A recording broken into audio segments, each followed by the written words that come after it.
Bismillahirrahmanirrahim. Assalamualaikum warahmatullahi wabarakatuh.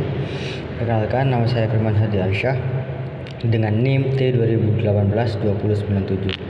Dan di sini saya akan membawakan materi tentang pedoman observasi proses belajar mengajar. Apa itu pedoman observasi proses belajar mengajar? Observasi proses belajar mengajar atau PBM merupakan bagian dari proses pembelajaran pada mata kuliah strategi belajar yang dilakukan di kelas bidang studi yang berkaitan pada sekolah-sekolah tertentu untuk memperoleh input sebagai bahan pengembangan proses pembelajaran yang diharapkan. Kemudian tentang tujuan. Apa sih tujuan tentang observasi proses belajar mengajar? Yaitu untuk memberikan pengalaman secara nyata kepada mahasiswa, juga diharapkan mampu mendeskripsikan berbagai masalah yang berkaitan dengan pelaksanaan proses belajar mengajar. Antara lain baik berkaitan dengan model pembelajaran, materi maupun kelengkapan terlaksananya proses pembelajaran, mengidentifikasi maupun berbagi permasalahan yang dihadapi para guru di kelas, serta berusaha mencari alternatif pemecahan masalah sebagai bagian untuk membentuk kompetensi kependidikan dan keguruan, sehingga mampu memberikan sumbangsih positif bagi pengembangan proses pembelajaran pada bidang studi yang digelutinya. Kemudian tentang pelaksanaan, yaitu secara berkelompok dengan memilih sekolah-sekolah yang memungkinkan dapat diajak bekerjasama untuk pelaksanaan program observasi, baik SLTP maupun SMU, bahkan bila memungkinkan SD pun bisa dijadikan sebagai objek observasi proses pembelajaran sesuai dengan bidang studi yang diobservasi. Kemudian kelompok. Setiap kelompok mahasiswa terdiri dari 4-5 orang yang merupakan satu tim untuk melakukan observasi dan diskusi serta menyusun laporan akhir observasi. Dan yang selanjutnya adalah tentang perencanaan. Setiap kelompok harus menyusun perencanaan yang berisi, yang pertama adalah rencana observasi, kemudian rencana diskusi, dan yang terakhir adalah rencana pembuatan laporan akhir. Kemudian instrumen,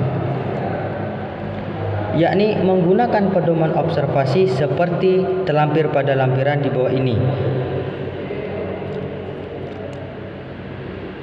Hal ini dimaksudkan agar hasil dari proses observasi sekolah atau kelas ini memiliki tingkat akurat yang dapat dipertanggungjawabkan. Kemudian tahapan-tahapan kegiatan. Yang pertama adalah membentuk kelompok, kemudian penentuan sekolah, selanjutnya penyusunan rencana mahasiswa dengan guru, kemudian melakukan observasi, kemudian diskusi kelompok, dan yang terakhir penyusunan laporan akhir.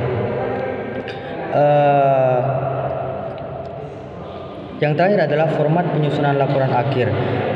Yang pertama adalah bab 1, yaitu pendahuluan, rencana observasi, tempat dan pelaksanaan observasi atau PBM, kemudian daftar anggota kelompok, dan yang kedua adalah bab 2, hasil observasi. Antara lain gambaran umum sekolah, gambaran umum kondisi kelas, kemudian gambaran umum guru, kelemahan PBM yang ditemukan.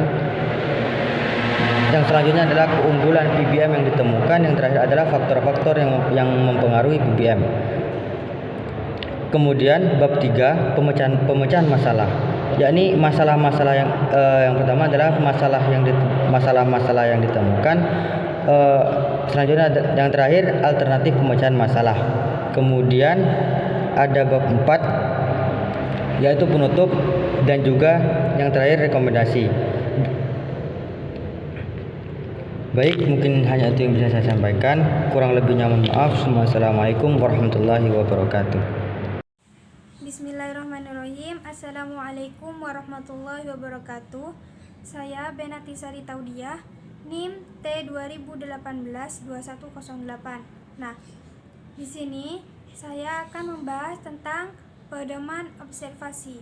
Nah, pedoman dalam pengamatan atau observasi yang perlu dilakukan adalah mengamati partisipasi warga sekolah dalam pelaksanaan program pendidikan inklusif di sekolah.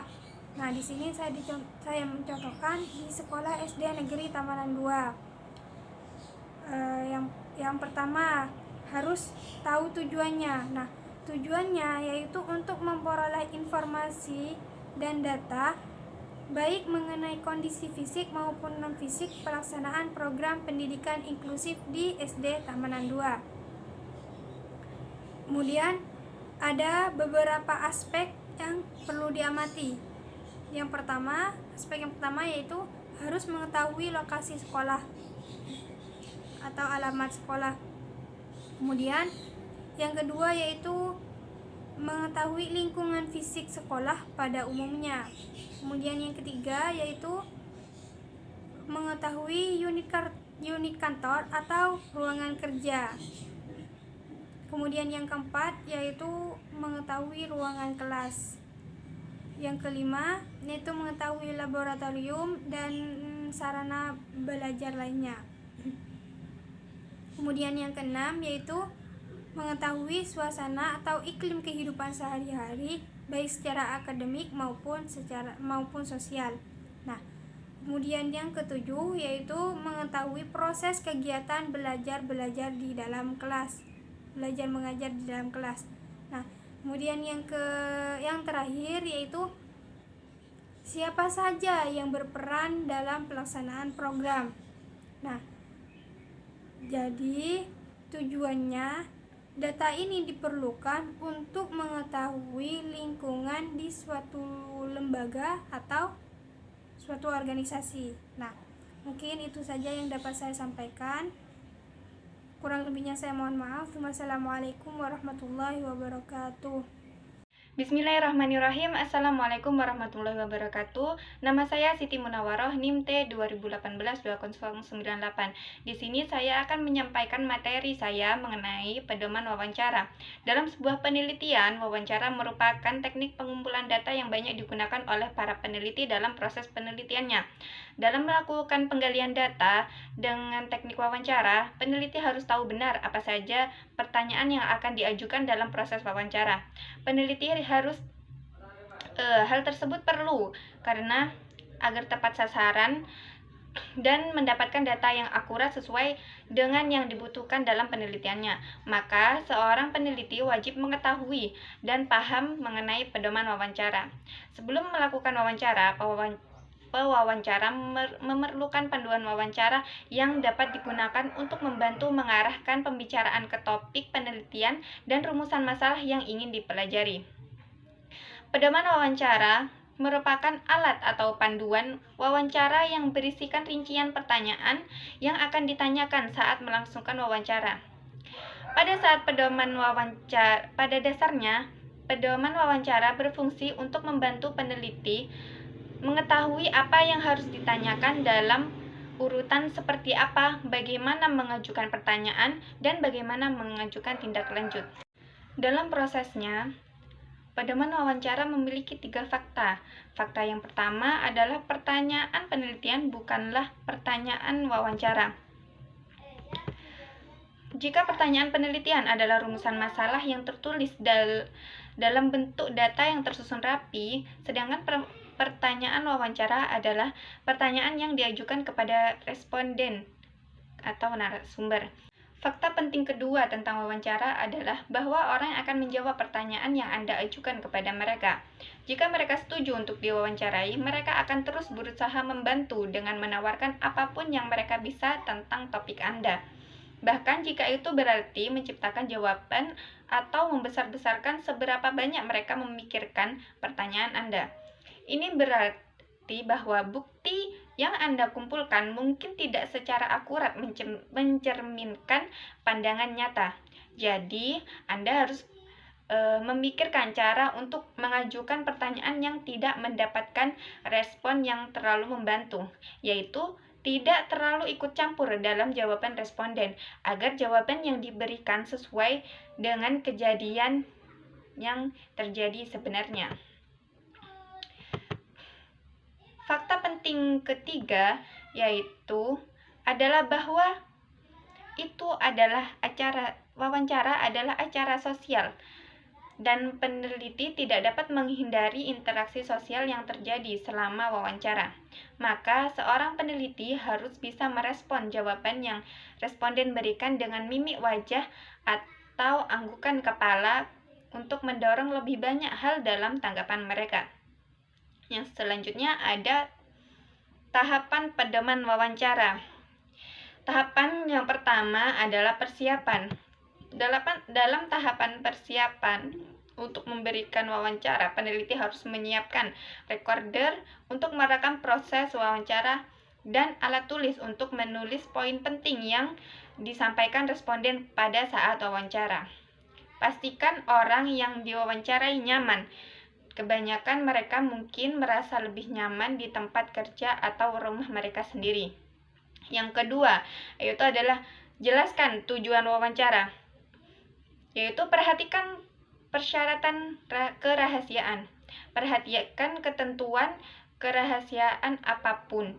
Jelaskan siapa yang akan mendapatkan akses ke jawaban mereka dan bagaimana jawaban mereka akan dianalisis.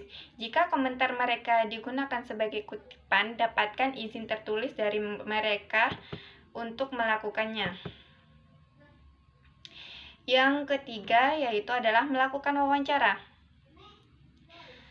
Berusahalah untuk senetral mungkin, artinya jangan menunjukkan reaksi emosional yang kuat terhadap respon mereka, yaitu untuk tidak bertindak seolah-olah Anda sudah mendengar semuanya sebelumnya.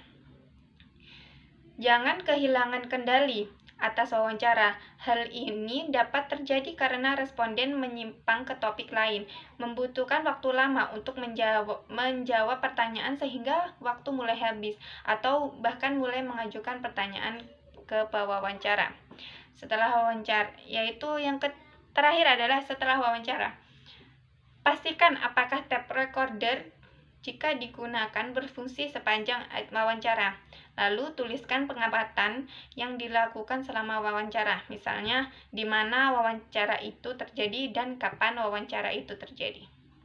Sekian dari saya. Wassalamualaikum warahmatullahi wabarakatuh. Assalamualaikum warahmatullahi wabarakatuh. Baik, di sini saya Muhammad Fayad, NIM T2018-2092 akan melanjutkan penjelasan dari presentator sebelumnya, yakni Saudari Muna, tentang pedoman wawancara. Dan kebetulan saya sendiri di sini kebagian tentang contohnya ya, contoh dari pedoman wawancara sendiri.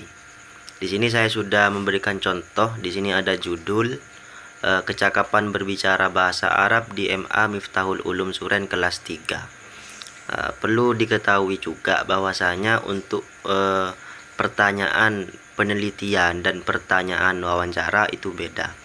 Jadi kalau pertanyaan penelitian, apa-apa yang akan ditanyakan itu menjadi rumusan masalah. Beda dengan pertanyaan wawancara. Di sini kami sudah mengangkat judulnya kecakapan berbicara bahasa Arab di MA Miftahul Ulum Suren kelas 3. Nah, pertanyaan yang pertama, bagaimana sejarah dan perkembangan sekolah MA Miftahul Ulum Suren? Kedua, bagaimana penerapan pembelajaran yang dilakukan oleh guru pada mata pelajaran bahasa Arab kepada siswa kelas 3?